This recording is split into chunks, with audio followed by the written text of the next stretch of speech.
Diego and Julio, thank you so much for talking about American Carnage. This movie surprised me because I thought it was going one way at first, and then boom, the second half just blew me away. I was not expecting what happened, but it was amazingly done.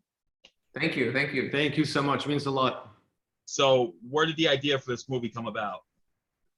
Well, it was a reaction from seeing the footage of like the separation of families and all that stuff, and we kind of wanted to do something that was digestible. So we knew right away we wanted to use horror and comedy in order to deliver the message, in order to have a layer of separation and kind of do something that was a little left of center. So then that way we could inject social commentary, but at the same time have fun doing it.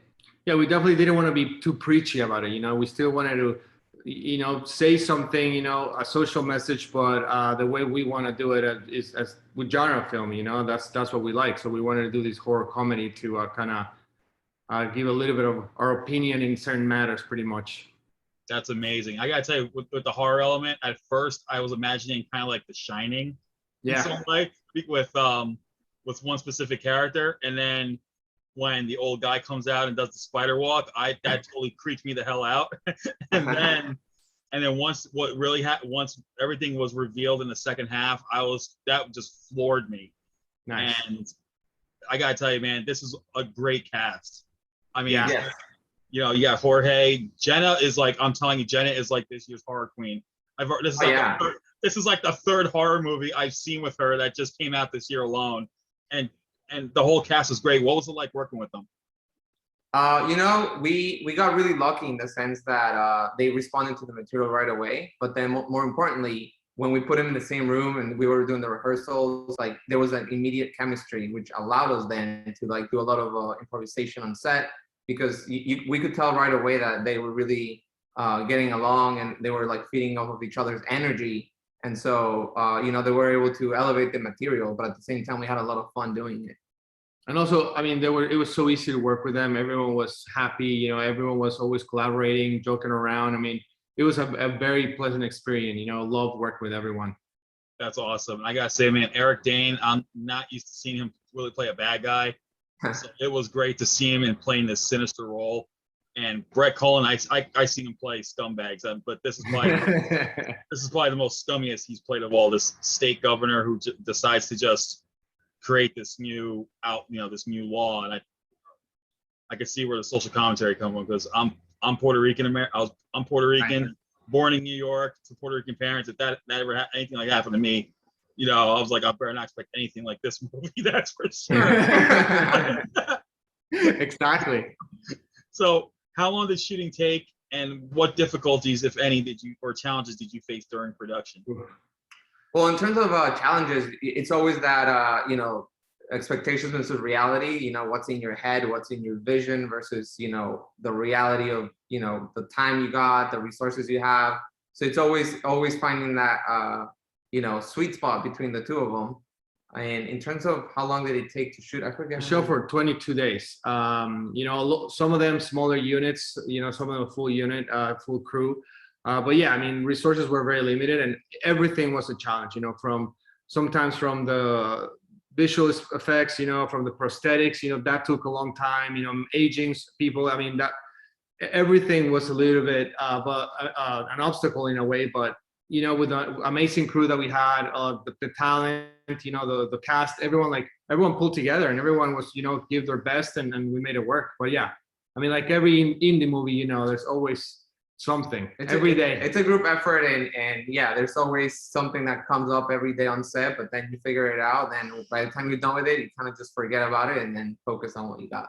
Well, I gotta say this, you guys mentioned that you're a genre fan, so I'm pretty sure the horror fan and the mutant fan would love to know what horror movies influenced you not only to make this film, but what horror films did you guys like growing up to let this dream come true? Well, when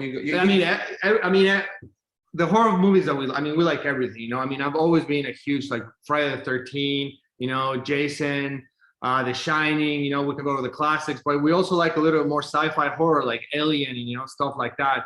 But Yeah, I think he gravitates more towards more of the hardcore horror. Yeah. He loves all the like Nightmare on Elm Streets kind of thing. Even Rob Zombie, you know, all a little bit more of the grindhouse. And for me, I'm a little bit more in the horror comedy world. For example, I love the Cornetto trilogy by Edgar Wright, Shaun of the Dead, and The World's End. For me, those movies that mix comedy and horror, I really enjoy watching them, and I really enjoy making them. Yeah, I think you guys did a great job meshing. Like I think you guys meshed your love of the genres into this film. You know, you got the horror comedy, and then you got the supernatural, also kind of like sci-fi element to it. So I think that's what made it work. You got to take all these elements and put them together, and like I said, you had an amazing cast. I mean, yeah, absolutely. Like, yeah, it was all about the balance. You know, we wanted to see how much the balance of the horror and the comedy. I mean, that was the thing that we try to, you know, keep in mind, and we think it worked very well. I think so too, and I think people are gonna really enjoy it when it comes out this Friday, and I hope they do. I hope they do get a chance to really enjoy this, because I know there's gonna be some that are gonna think, oh, this is just a social commentary flick. No, this is not even. It's some of that in the beginning, but it gets better as it goes along with the horror elements, and I think that's what makes and the comedy, and that's what makes it work. Because I'll tell you, Alan Maldonado has to be one of the funniest characters I've ever seen in a horror comedy with this role. I just amazing. The guy's amazing. He's really funny even when you're not filming and you're just waiting between setups, and he's just always cracking jokes. He's definitely a fun person to be around. He's always happy. That guy. It's awesome to work with him. That's awesome. So what is next for you guys after American Carnage that you can talk about? Is there anything new coming up, or? Well, yeah, we got a couple of things. We're working on a couple of things. We're focusing a little more on TV. Yes, we're having conversations with more, entering the streamer world of a, longer show. So we're gonna make an announcement hopefully soon. But hopefully that's kind of like the next thing is that route. That's awesome. Well, everyone, you got to check out American Carnage. It's coming out this Friday. You're gonna, if you love sci-fi, if you love supernatural, if you love horror comedies, like these two brothers do, you're gonna love this one. And thank you so much again for taking the time to talk about it. Absolutely. I hope everyone gets to see this movie. Thanks so much for having us. Thank you. All right, you guys take care. All right. Take care. Take care.